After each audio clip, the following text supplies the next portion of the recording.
500चं करा. 500.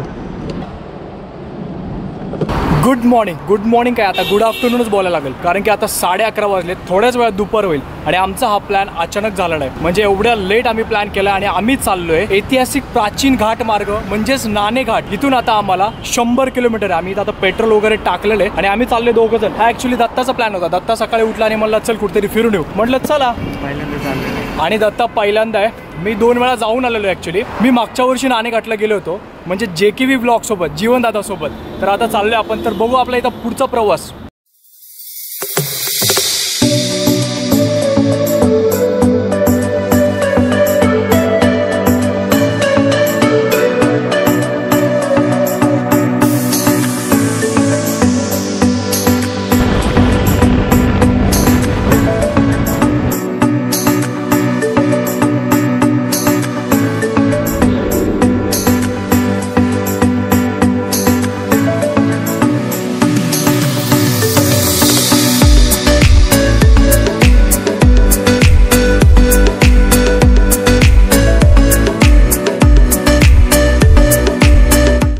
हायवेच्या साईडला छोटंसं लोकेशन आहे. फोटोशूट तर खूप मस्त होतं इथे. दत्ता आपल्या इथे फोटो काढतोय. आलाय का रे चांगला? पावसाळ्यामध्ये जे फूल येतात ना, हे सगळ्यात आवडते माझे फूल आहेत आणि मी याच्यामध्ये थांबलोय. कसा वाटला मित्रांनो हा निसर्ग? खूप सुंदर आहे. हायवेच्या साईडला असे फुलं तर खूप येतात मावळ भागामध्ये. आणि आम्ही चाललोय जुन्नरला. तर जुन्नरच्या साईडला पण असं भरपूर सारे फुल आहेत. तर आतापर्यंत तर पाऊस आलेला नाहीये. सांगता येत नाही पुढे पाऊस येईल का नाही, कारण की आम्ही खूप मोठी रिस्क घेतली. ना रेनकोट आणले, ना जॅकेट आणले, ना काहीच नाही आणलेलं आहे. आपल्याला ज्या लोकेशनवरती जायचंय ना, आणि जाण्याची मजा जी हळूहळू थांबण्यात असते ना, ती कशात नाहीये.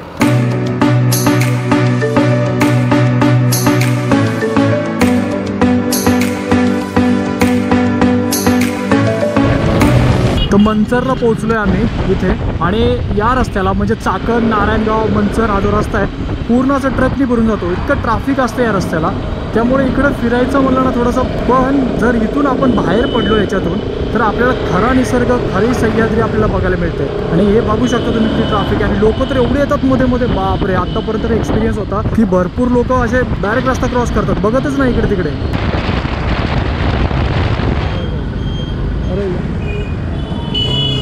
अरे बापरे.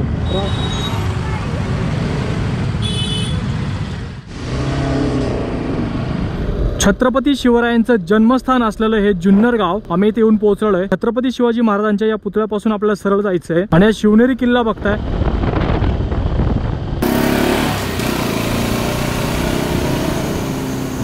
सकाळी घरून निघताना रिस्क हा शब्द मी वापरला होता. आणि असं वातावरण झालं होतं, पावसाचं वातावरण झालं होतं. मला वाटलं भरपूर पाऊस येणार सह्याद्रीमध्ये. तर इथं सह्याद्रीमध्ये आपण पोहोचलोय, जुन्नरच्या पुढे आलोय. आणि बघतो तर काय ऊन पडलं इथे चक्क. खरंच बरं वाटतं आम्हाला, कारण की आम्ही रेनकोट वगैरे काही कॅरी केलं नव्हतं. आम्हाला वाटलं भिजत जर गेलो थोडंसं ही जर्नी थोडीशी अशी होईल. पण परफेक्ट जर्नी होती, परफेक्ट.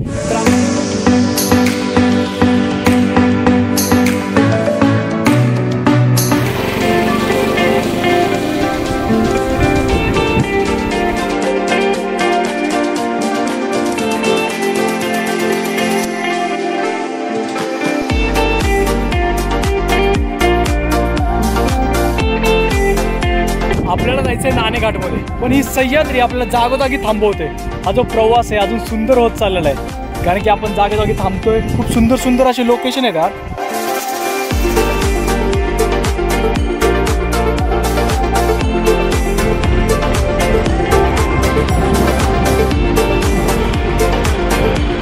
चालू आहे का आपलं हॉटेल? काय खायला आपल्याला? तरी काय चटर मटर काय भेटेल का खायला पटकन?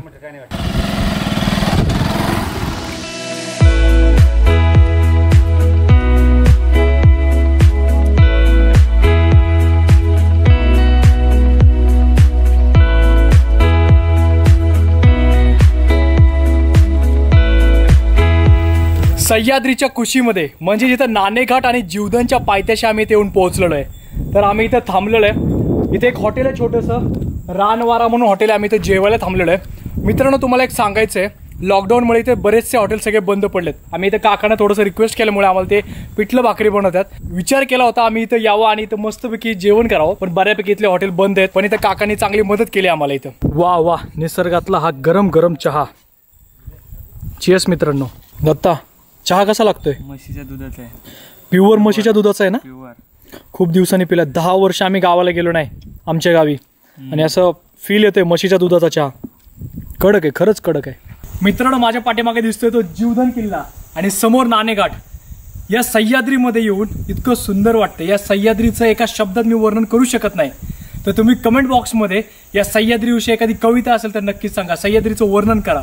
जीवधनच्या पायथ्याला भरपूर सारे साप आहेत असं मी ऐकले जंगलामध्ये. आणि मी इथं गवतात बसलोय ना, कशाची पर्वा नाहीये. हे एवढं सुंदर सुंदर गवत बघून असं वाटतं इथंच असं लोळावं मस्तपैकी. जेवायला इथंच बसायचं का रे? नाही नाही, इथं बसूया ना. नको नको.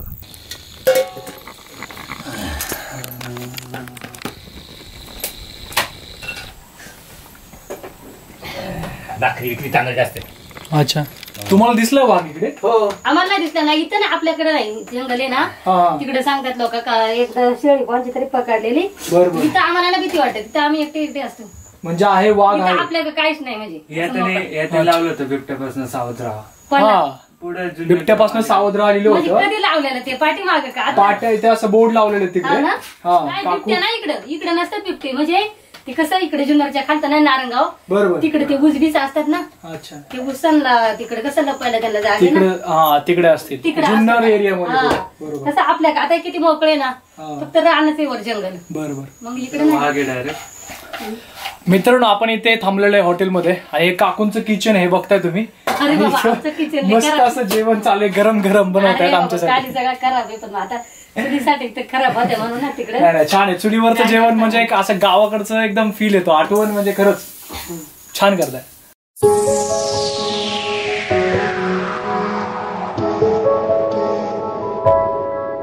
वा वा, काय ते स्वर्ग सुख. एवढं भुकेलेलो होतो आम्ही आणि असं एवढं भारी जेवायला भेटतंय आम्हाला काकांमुळं. धन्यवाद काका तुमचं. एकदम असं डेकोरेट पण एकदम छान केलंय. पिठलं भाकरी आणि ऑमलेट, दही. तोंडाला पाणी सुटलं. आता आपण जेवण घेऊ पटकन. कसं वाटतंय खाऊन? कसं वाटतंय? मन तृप्त झालं? घरी तर मी पिठलं खात नाही, आणि इथे निसर्गात आल्यावर आपल्याला एवढं असं आपण आवडीने खातो. जेवण एकदम चविष्ट आणि उत्कृष्ट आहे. खूप लाजवाब.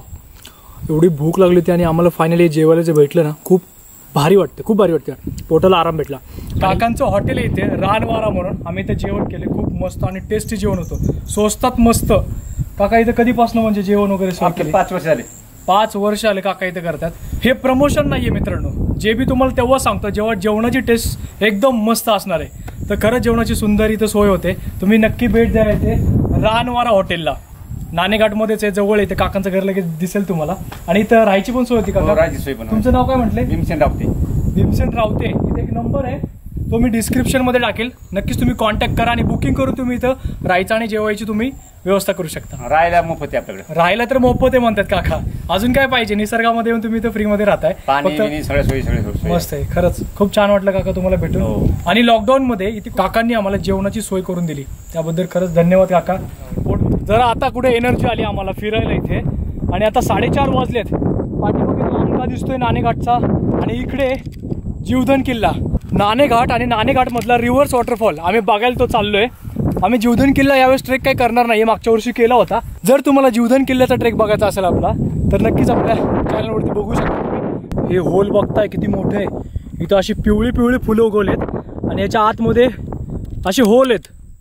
खाली काकांनी सांगितलं खूप सारे साप आहेत तिथे. साप भेटतात, विषारी आहेत, बिनविषारी साप आहेत तिथे. तिथे पायथ्याला बिनविषारी साप आहेत बोलले आणि वरती विषारी साप असू शकतात किल्ल्यावरती. तर फुरसे, घोणस असे विषारी साप हे किल्ल्यावरती आढळतात. आणि बाकीचे धामण अजून कुठले असतात? बिनविषारी साप असे जंगलात आढळतात. आता ते बिनविषारी साप कोणते आहेत तर तुम्ही कमेंटमध्येही सांगू शकता.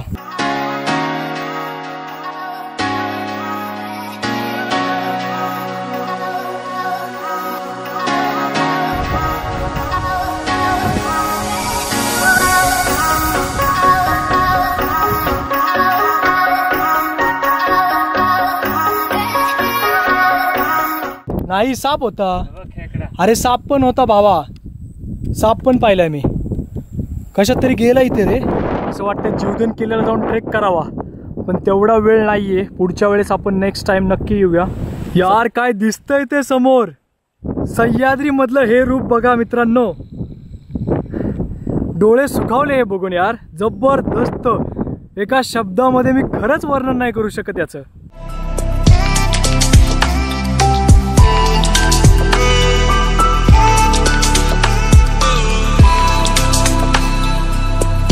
सूर्याची किरण पडली चक्क.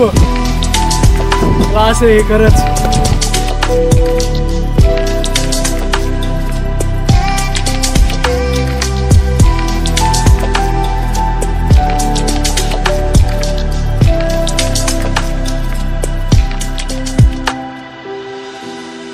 आपण ज्यासाठी केला होता हा टास्क, हा रिव्हर्स वॉटरफॉल. तर आपल्याला इथे रिव्हर्स वॉटरफॉल काय बघायला भेटत नाहीये, कारण की हवा त्या साईडने चालू आहे, त्यामुळे आपल्याला काय बघायला भेटणार नाही.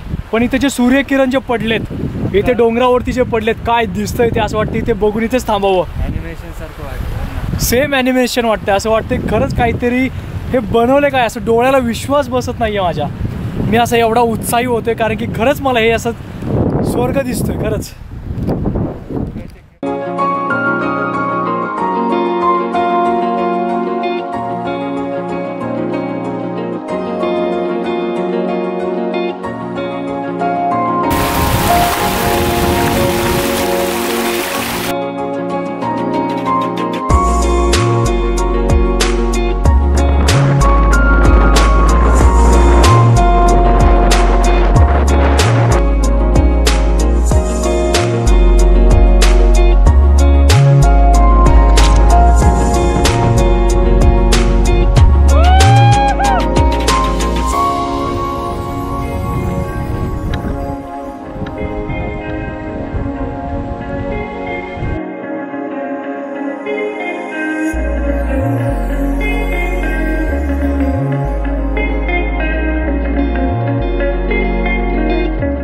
इथे एक विहीर बघताय तुम्ही, आपल्याला विहीर भेटली इथे.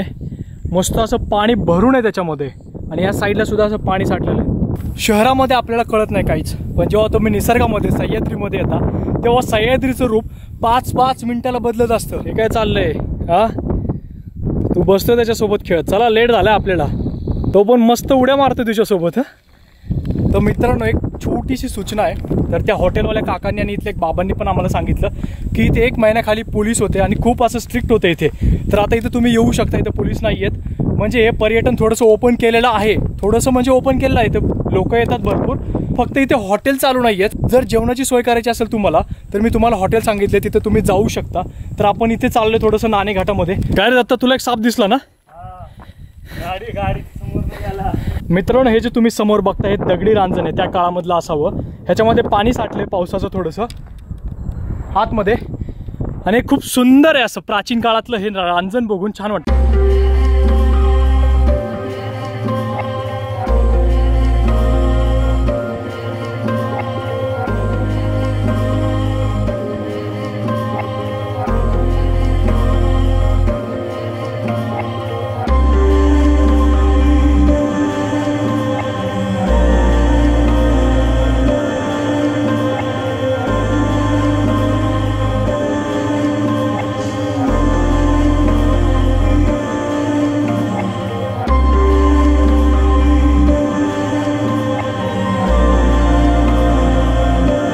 बराच लेट झाला, 6 वाजलेत आता, अंधार पडतोय आणि आपण येऊन पोहोचलोय नाणे घाटामध्ये.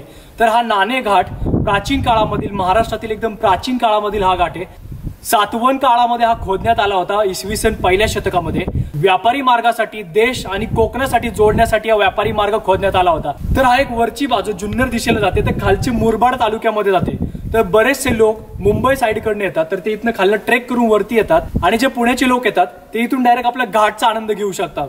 तर याच्यावरती अंगठा आहे, आणि हे छोटेसं इथं म्हणजे खोदकाम करण्यात आलेलं आहे. हे पाठीमागं गुहा दिसते, या गुहायला बराच इतिहास आहे. ह्याच्यामध्ये सातवन काळामधल्या बऱ्याच त्याच्यामध्ये शिलालेख लिहून ठेवलेले आहेत. पूर्ण अंधार पडला, त्यामुळे आपल्याला आतमध्ये काही बघता येणार नाहीये. प्रमुख मार्ग होता. तर मौर्य साम्राज्यानंतर सातवन काळाने राज्य केलं, तेव्हा या काळात तुम्हाला अंधारामध्ये नाणेघाट बघायचा. हा असा दिसतो बघा नाणेघाट, पूर्ण असा अंधारामध्ये नाणेघाट दिसणार असा. या साईडला असं एकदम निळं निळं शार झालेलं आहे. मित्रांनो पुन्हा एकदा आम्ही हॉटेलवरती आलो. इथे बॅग वगैरे ठेवले होते, आम्ही हेल्मेट आणि बॅग ठेवली होती. तर येताना आम्हाला भरपूर साप दिसले. पाण्यामध्ये भरपूर साप आहेत. आमच्या गाडीत खाली पण साप बसला होता. त्यामुळे जीवदान नाणेघाटला भरपूर साप आहेत, भरपूर म्हणजे भरपूर. तर आपण रिव्हर्स वॉटरफॉल पाशी गेलो होतो आणि इथे नाणेघाटात गेलो होतो. नाणेघाटात जाऊस तर अंधार झाला होता. इथे येऊन मन नाही भरलं तरी पण नेक्स्ट टाइम परत येणार एकदा आम्ही. तर मित्रांनो इथेच व्हिडिओ आपण संपवतोय. जय हिंद, जय महाराष्ट्र. भेटूया लवकरच पुढच्या ब्लॉग मध्ये. दिसला कुठे कुठे? इकडे इकडे मला नको नेऊ यार जवळ. कुठे भागो नाही बाबा.